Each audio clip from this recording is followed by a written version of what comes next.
two contracts. Okay. So the British pound is anticipated to depreciate from its current level 1.50 to 1.45. So it means right now spot rate is 1.50, and according to their analysis it will drop to 1.45. Let's read further. Call suggested to sell a call option with the exercise price of 1.51. Now here we go. This is a whole new level. We just, our mind processed depreciation. In depreciation, two type of contracts are needed: sell future and forward, or buy put option. But the Carl, he make it more complex, and he said sell the call option. So sell the call option, you underline that one, and automatically it should, your mind should process that what's going to happen. Sell call option, it means you will receive the call premium, right? Seller of call option will receive the call premium. Buyer of call option will pay the call premium. Okay, so exercise price is 1.51, and like question mentioned, receive premium 0.02, right?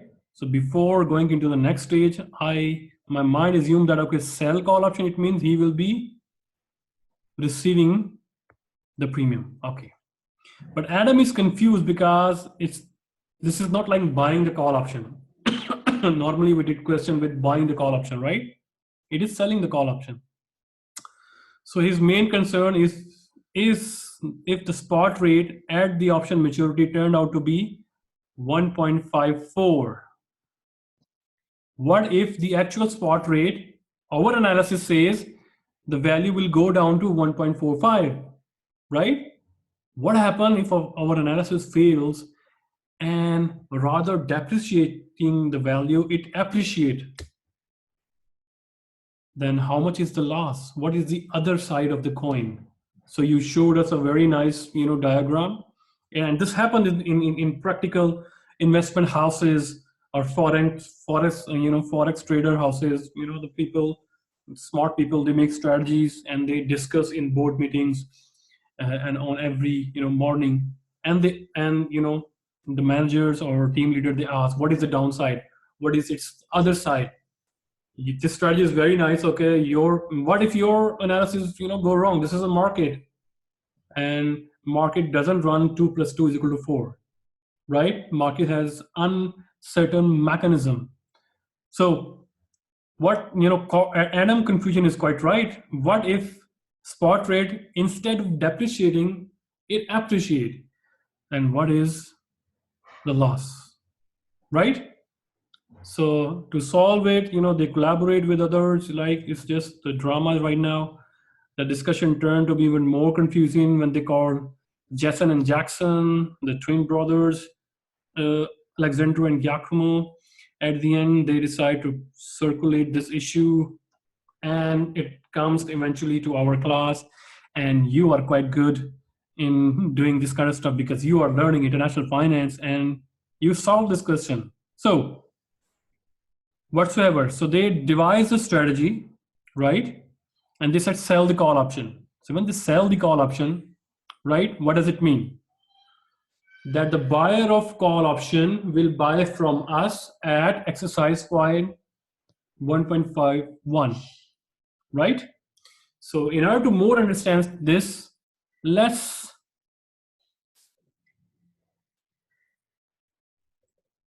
make a timeline so that you more understand what's going on. So you see here,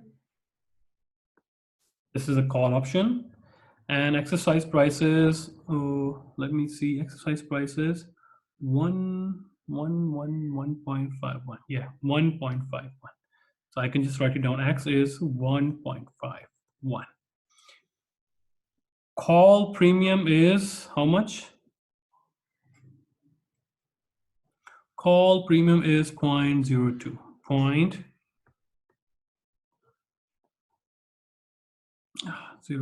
My bad. 0.02.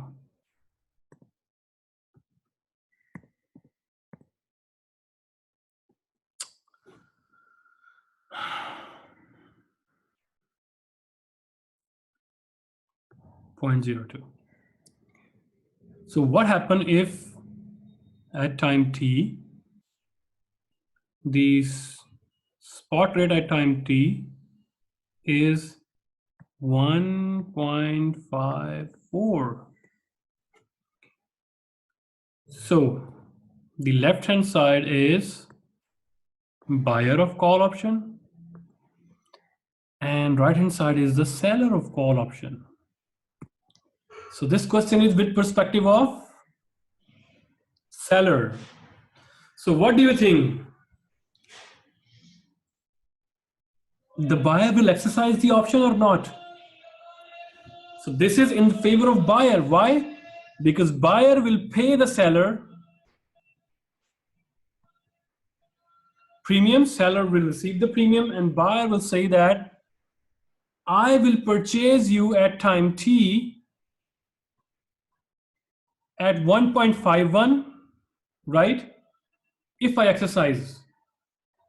So in the market, the value is 1.54. So he's not that stupid. He's also a knowledgeable person. He knows the investment and Forex stuff. He will definitely exercise, right? So what is the profit and what is the loss? So for buyer is a profit, right? Clearly you see that price goes up to 1.54. So he exercises. So buyer profit is going to be seller loss, or seller profit is going to be buyer loss. So it's up to you. Either you can solve it with seller's perspective, or either you can solve it with buyer perspective. So I'm going to be first solving it with buyer's perspective. So buyer, how the strategy works, he will buy from the seller and sell it in the market. So the profit gonna be, he will sell it into the market 1.54, 1.54, and what is its cost? He paid the premium 0.02, and he will purchase the currency at 1.51. So what is the profit? 0.01 is the profit, right? This seller's perspective. And now seller's perspective. So this is for buyer's perspective. Now seller's perspective. So seller will receive 0.02, right? Seller receive 0.02, and seller will sell at 1.1. So I should write it like this here. So seller's profit, let me just show you here. So profit and loss gonna be, seller will sell the buyer at 1.51. He will be receiving 0.02 as call premium. So how is going to sell? He will buy from the market at 1.54. So you clearly see his cost is 1.54 and his income is 1.53. He will be having a loss 0.01. So it's up to you. If you understand it, that okay, the strategy is with seller's perspective. So you remember that buyer's profit is going to be seller loss, buyer loss is going to be seller profit. So like I tell you, there is no win-win situation in derivatives. One party lose, one party win, right? One party's profit is other party's loss. So let's go back to our solution here. You see here. So the net profit of this strategy is going to be a loss of 0.01. Fabian, now you understand?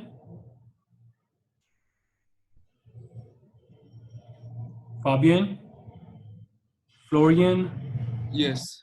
Janlap, Nimesh, Min, Crystal, Yes. Marilyn, Ping Ping, Haley, Kathleen. Yeah. Yes, understand.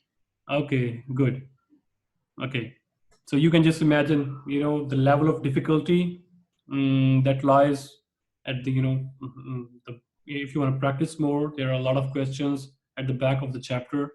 And I am pretty much confident if you all understand all this stuff, so you can just attempt that and try to solve it. If you feel that some questions you cannot do that, and you can just tell me, I would be sending you a solution, or maybe we can do, and I will help you to do that, how we are going to do that.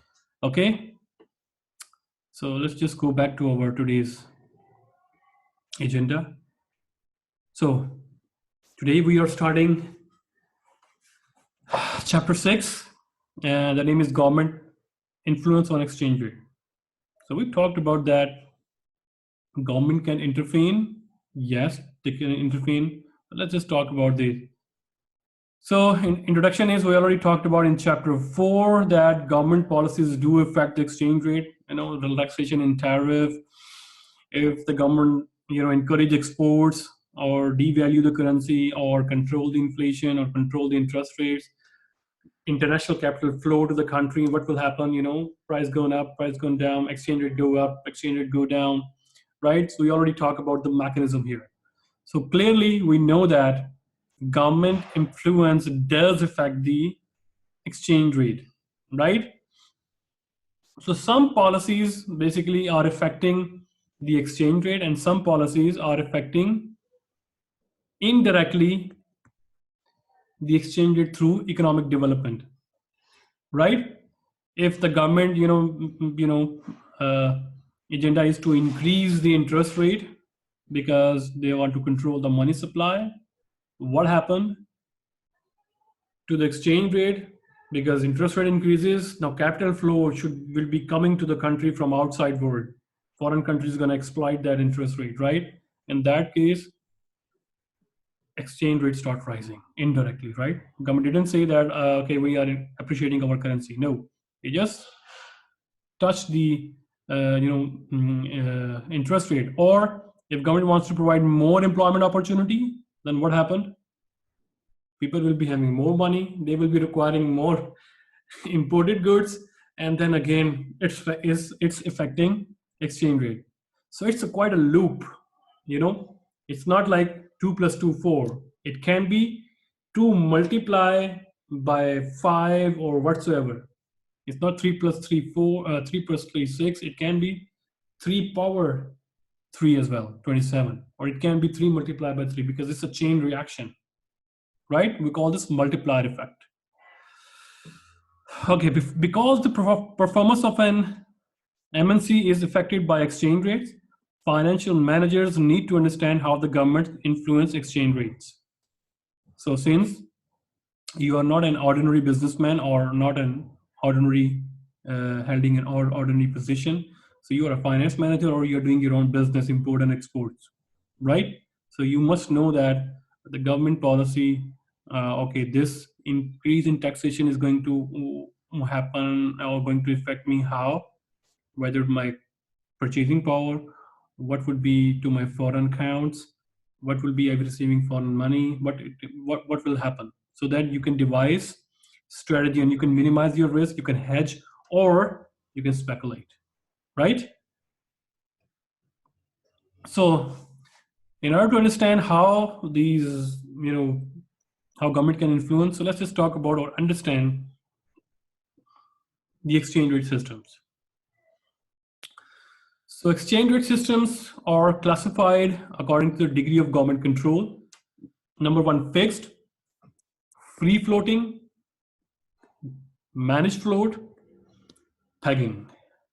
So fixed, so you can just identify where we are going. So we just government fix the exchange rate. Okay, $1 is equal to $1 will be selling at 0.9 euros. That's it, right? But demand and supply is going to be varied in narrow bound. For example, 1%.